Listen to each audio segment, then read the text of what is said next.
Episode 2. Pulang yang tak pernah benar-benar dinanti. Retania terdiam cukup lama setelah mendengar kabar itu. Lalu sambil menyiram bunga, ia memikirkan kepulangannya besok. Ia tidak tahu apakah berita yang dibawa Bisari adalah kabar bahagia atau sekadar perubahan tempat tinggal semata. Pulang ke rumah utama atau tetap di desa, baginya kini hampir terasa sama saja. Sejak kecil, ia sudah terlalu sering menunggu di ambang pintu rumah sederhana itu, menunggu suara mobil berhenti, menunggu seseorang datang dan berkata, "Ayo pulang, Nia." Namun yang datang hanyalah hari demi hari yang berlalu tanpa siapapun menjemputnya. Usianya kini 20 tahun, dan penantian itu telah lama ia lepaskan.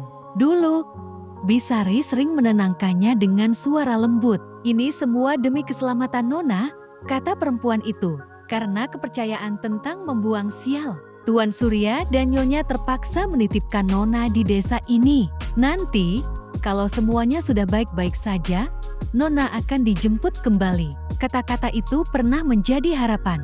Namun seiring bertambahnya usia, harapan itu berubah menjadi sesuatu yang melelahkan.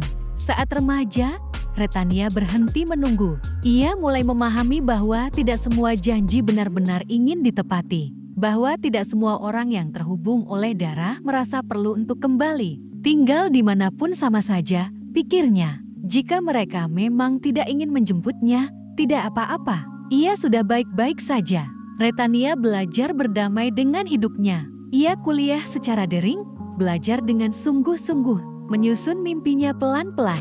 Dalam diam, ia menyimpan satu janji pada dirinya sendiri. Suatu hari nanti, jika ia berhasil, ia akan membawa Bisari ke tempat yang lebih baik, tempat yang layak untuk seseorang yang telah mencintainya tanpa syarat. Itulah rencana hidupnya, sederhana, tapi penuh makna. Namun kini, rencana itu sedikit bergeser. Bisari berdiri di depannya dengan mata berbinar, dan senyum yang hampir tak pernah ia lihat sebelumnya. Wajah bahagia itu terlalu tulus untuk ditolak dengan keraguan. "Orang tua Nona yang meminta," kata Bisari berulang kali, seolah takut kabar itu akan menguap jika tak terus diucapkan. Retania menatapnya lama, lalu tersenyum. Jika kabar ini bisa membuat Bisari sebahagia itu, maka ia tak keberatan. Meski di dalam hatinya, tak sebahagia itu. Tak ada air mata haru, hanya perasaan tenang yang datar. Seperti seseorang yang telah lama belajar untuk tidak berharap terlalu tinggi. "Besok kita berangkat, Bi," ucapnya akhirnya.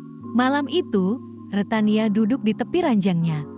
Pandangannya menembus jendela, menatap gelap yang tenang. Desa ini telah menjadi rumah baginya, tempat ia tumbuh, belajar terluka, dan bangkit kembali.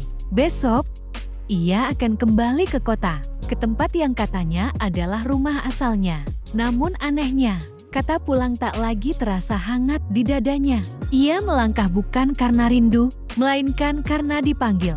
Dan Retania tahu, tak semua panggilan berakhir dengan pelukan. Bersambung